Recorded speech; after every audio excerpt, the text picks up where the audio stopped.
Glórias a Deus. Uma palavra de Deus para o teu coração, que está em Atos, capítulo 9, versículo 1, que diz assim: Enquanto isto, Saulo ainda respirava ameaça de morte contra os discípulos do Senhor. Dirigindo ao sumo sacerdote, versículo 2, pediu-lhe cartas para a sinagoga de Damasco, de maneira que, caso encontrasse ali homens ou mulheres pertencentes ao caminho, pudesse levá-los presos para Jerusalém. Olha que palavra, talvez até uma palavra de confronto, né? Saulo ainda respirando ameaças de morte. A Bíblia diz que a igreja estava em Jerusalém, pregando o Evangelho, pregando a morte e a ressurreição de Jesus. E Jesus disse o quê? Jesus falou: olha, fique em Jerusalém, até que do alto sejam revestidos. Depois vocês vão para a Judéia, Samaria, até os confins da terra. Porém, os discípulos se acomodaram, né? O povo, os irmãos de Jerusalém, estavam doando os seus bens, os seus pertences, estavam doando as suas casas, os seus terrenos, as ofertas que eles faziam estavam sendo doadas para a igreja. Então a igreja começou a se acomodar ali em Jerusalém.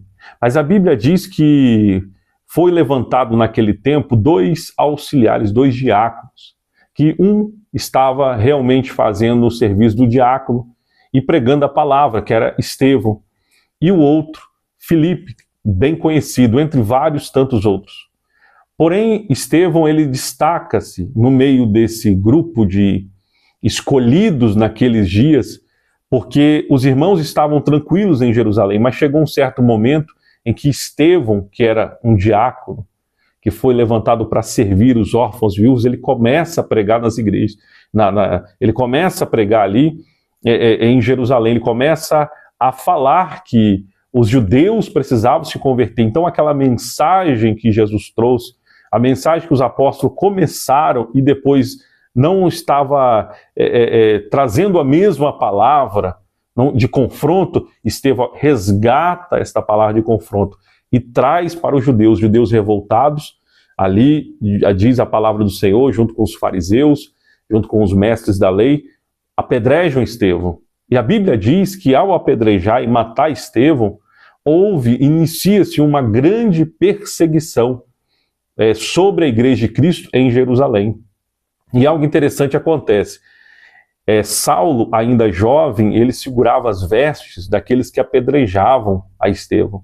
E a Bíblia diz que logo que Estevão morre, a palavra do Senhor diz que, a partir daquele momento, Saulo levanta-se com uma perseguição muito grande contra a igreja, contra os cristãos, né?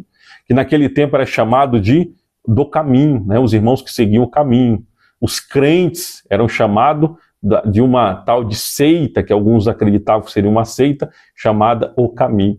Então esses irmãos de Jerusalém agora, eles saem e vão para as cidades vizinhas, né, fugindo de Saulo, porque a Bíblia diz em Atos 9, como nós lemos, que Saulo ainda respirava ameaças de morte contra os discípulos do Senhor. Então os irmãos espalham-se. Agora nós podemos entender que Saulo, convertido depois, ele começa a ser chamado de Paulo, sendo ele do seu nome traduzido para pequeno, provavelmente sendo alguém pequeno, de estatura também. Isso não pode ser negado de algum modo, pode ser aceito também. Porém, esse rapaz, talvez de pequena estatura, era um moço feroz, um moço valente naquilo que ele acreditava, sendo fariseu, né, que perseguindo a igreja de Cristo. Porém agora, Saulo, ele é usado para tirar a igreja do conforto. Eu quero trazer essa palavra: quantas vezes a igreja está acomodada, e nós estamos vivendo esses dias, principalmente no Brasil. A igreja se acomodou de uma tal forma, de certa forma, que nós nos acomodamos tanto, e hoje nós falamos igreja, nós citamos igreja como se fosse templos, né? Então nós nos acomodamos nos templos, nas grandes galerias, nós nos acomodamos com todas as coisas boas, né, que esta vida pode nos dar. esquecemos de levar o evangelho, de levar a palavra do Senhor. Foi isso que aconteceu com os irmãos em Jerusalém. Porém, há algo interessante aqui neste texto, que diz a palavra do Senhor que contra os discípulos do Senhor ele ainda respirava ameaças de morte, pedindo cartas para as sinagogas de Damasco, porque ele queria que os irmãos que estavam em Damasco agora, ele queria fazer uma imigração em massa, né? Queria trazer os irmãos lá de Damasco para Jerusalém, ele queria fazer uma imigração em massa, trazer os irmãos de lá, os judeus, cristãos que estavam lá, para dentro de Jerusalém, para prender, para matar, para usar a lei ali em Jerusalém, junto aos romanos e os mestres da lei, para derrubar a igreja, os cristãos. Então, eu vejo um ponto importante aqui. Saulo, ele é um ponto importantíssimo.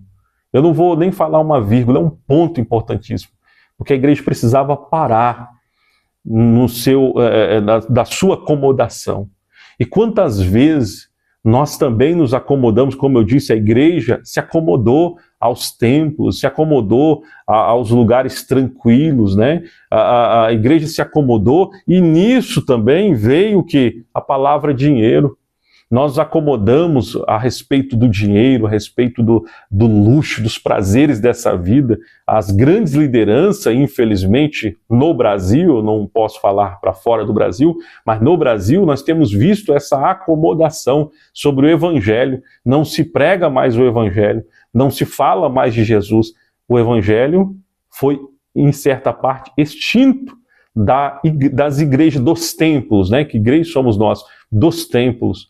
Porém, eu vejo que Deus usou Saulo para trazer novamente a igreja para o centro do evangelho, ou para o evangelho verdadeiro e genuíno, que é a palavra de Deus. Meus irmãos, quantas vezes Deus pode usar Saulos nessa vida para tirar a gente do comodismo, do conforto, tirar a gente talvez da cama pela madrugada para orar, tirar a gente talvez de um ambiente que nós estamos para levar a mensagem do evangelho àqueles que precisam. E não precisa, às vezes, você sair com a sua bolsa e falar, eu vou ao mundo, mas basta às vezes você anunciar ao seu vizinho, basta às vezes você anunciar na sua rua, na sua casa mesmo. Quantas pessoas pregam tanto fora, mas na sua casa ele não é um testemunho do evangelho de Cristo. Então, quem sabe o Senhor vai levantar Saulos, vai permitir Saulos serem levantados para tirar a igreja da acomodação espiritual. E é interessante que a igreja se acomodou tanto que já não se prega mais o evangelho, já não se fala de Jesus. Nós falamos, e eu digo nós porque nós somos cristãos, né? Nós nos identificamos como cristãos, nós, na verdade, estamos vivendo dias em que nós estamos pregando a acomodação, pregando uma palavra de conforto, uma palavra de, talvez até uma palavra de uma prosperidade que não é pecado, mas somente a palavra de prosperidade que traz conforto financeiro, que traz conforto, talvez, no meio secular, mas o evangelho, ele, em nosso coração, ele está acomodado em nosso coração, na nossa boca, já não se ouve mais anunciar o evangelho, mas eu creio que está chegando o tempo em que a igreja vai ser praticamente obrigada a voltar a pregar o evangelho. Então, se não tivesse acontecido aquela perseguição de Saulo ali, diz a palavra do Senhor. Como diz a palavra do Senhor, a igreja não teria saído do seu comodismo.